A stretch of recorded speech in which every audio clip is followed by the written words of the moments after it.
Guys মই আজি জলফাই আচাৰ বনাব গৈ আছোঁ ঘৰতে। আপোনালোকে ৰেচিপিটো চাবলৈ নাপাহৰিব।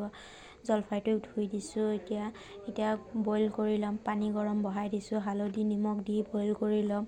এতিয়া বইল হৈ গৈছে, অলপ ৰ'দত দি দিম। ৰ'দত দিয়াৰ পিছত তাৰপিছতে আচাৰটো বনাম। আপোনালোকে ৰেচিপিটো চাব। বইল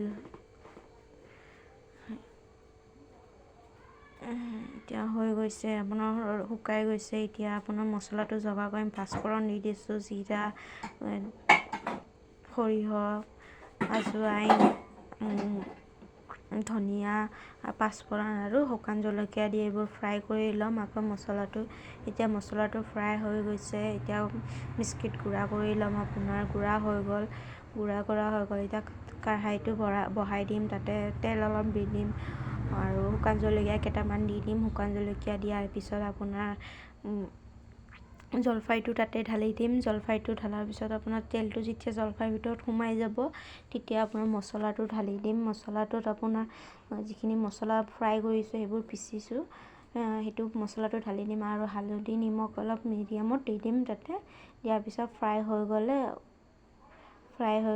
ওলাই কিনে আপোনাৰ তাতে তেল অলপ দি দিম। তেল অলপ গৰম কৰি দি দিম। আপোনাৰ এইটো মোৰ ৰেডি হৈ গৈছে, আপুনি চাব পাৰে।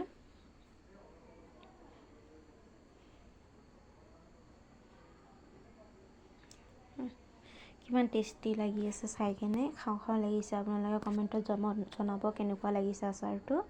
আৰু মোৰ চেনেলটো ছাবস্ক্ৰাইব কৰা নাই যদি ছাবস্ক্ৰাইব কৰি দিব প্লিজ। আৰু যদি ভাল লাগিছে তেতিয়াহ'লে আপোনালোকে ঘৰত এবাৰ ট্ৰাই কৰি চাই লওক আচাৰটো কেনেকুৱা লাগিছে। আকৌ এটা নতুন ব্লগত লগ পাম ভিডিঅ'ত। Bye bye.